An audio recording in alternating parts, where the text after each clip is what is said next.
જય માતાજી મિત્રો, જય દ્વારકાધીશ। તો આપણા વડનગર છીએ। વડનગર અહીંયા આગળ મ્યુઝિયમ ખરું, મ્યુઝિયમથી 500 મીટરના અંતર ગૌરીકુંડ આવી છે। અહીંયા આગળ જુઓ તમે, આ વડનગર બસ સ્ટેશન રોડ જાય સુલતાનપુર, અહીંયાથી ગૌરીકુંડ જવાય જો વચ્ચે।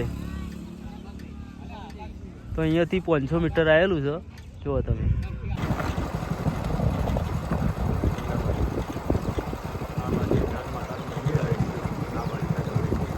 તો મિત્રો જો આપણે ગૌરીકુંડ અને હિંગળાજ માતાનું મંદિર અહીંયા આગળ છે, નજીક આવી ગયા છીએ। તો જુઓ તમે,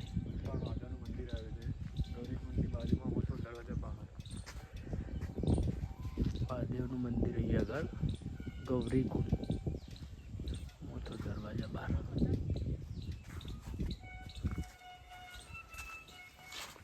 તો આજે આપણે ગૌરીકુંડ જોવા જવાનું છે। અહીંયાથી તમે જુઓ, અહીંયા આગળ બહુ જોરદાર મેળો ભરાય છે આઠમના દિવસ।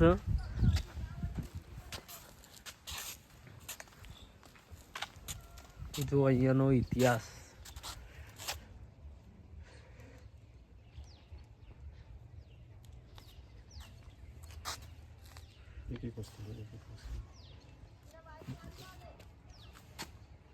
ઉપરની ગુજરાતી છે, નીચે હિન્દીમાં।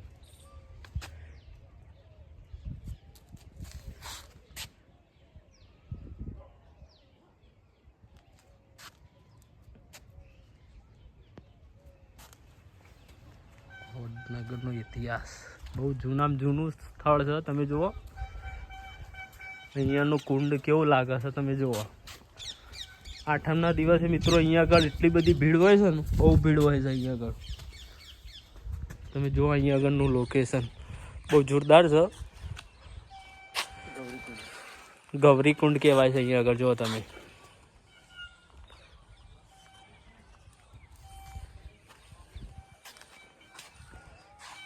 શ્રાવણ મહિનાની આઠમના દિવસે અહીંયા આગળ મેળો ભરાય છે, બહુ પબ્લિક હોય છે અહીંયા આગળ। બાર પરવાની વડનગર, બહુ ઇતિહાસ કહેવાય છે અહીંયાનો। તમે જુઓ, બહુ વર્ષો પૂર્વની વાય છે આ।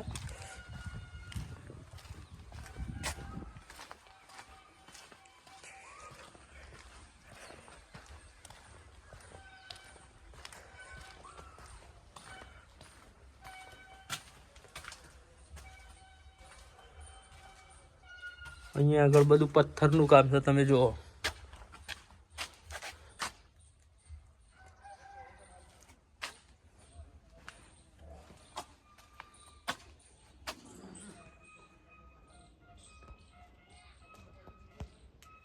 તમે જુઓ અહીંયા આગળ ભગવાનની મૂર્તિઓ,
તો મિત્રો આજે અહીંયા આગળ આપણે પણ હિંગળાજ માતાના પણ મંદિર દર્શન કરી લઈએ.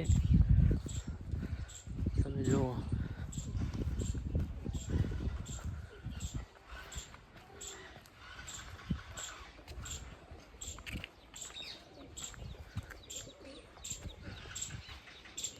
અહીંયાનું લોકેશન તમે જુઓ, બહુ જોરદાર છે.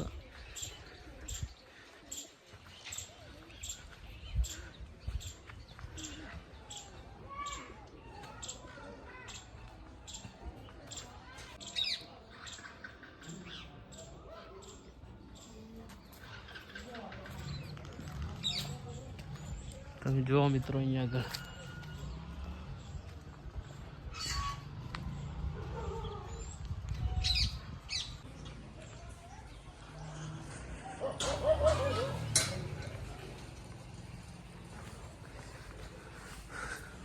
તો મિત્રો આપણે અહીંયા આગળ આવી ગયા છે મંદિર દર્શન કરવા. તમે જુઓ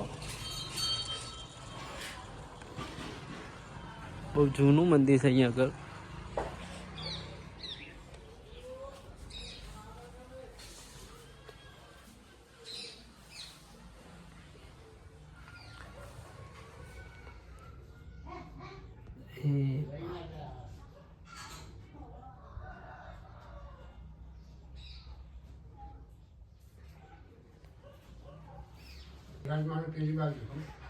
અહીંયા આગળ જુઓ મિત્રો, નરસિંહ મહેતાના મંદિર આવ્યા છીએ આપણે.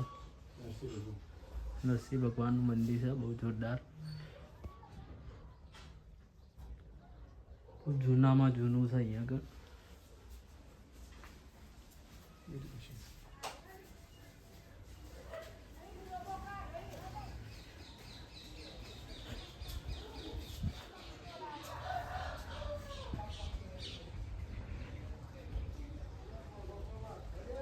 હિંગળાજ માતાનું મંદિર અહીંયા આગળ છે મિત્રો. તમે જુઓ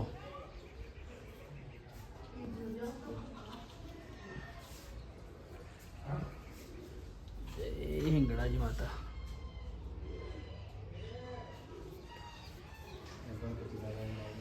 અહીંયા આગળ બાજુમાં ગણપતિ દાદાનું મંદિર છે. તમે જુઓ, શ્રી ગણપતિ દાદા નમઃ. જય ચામુંડા માતા, જય સરસ્વતી માતા. જો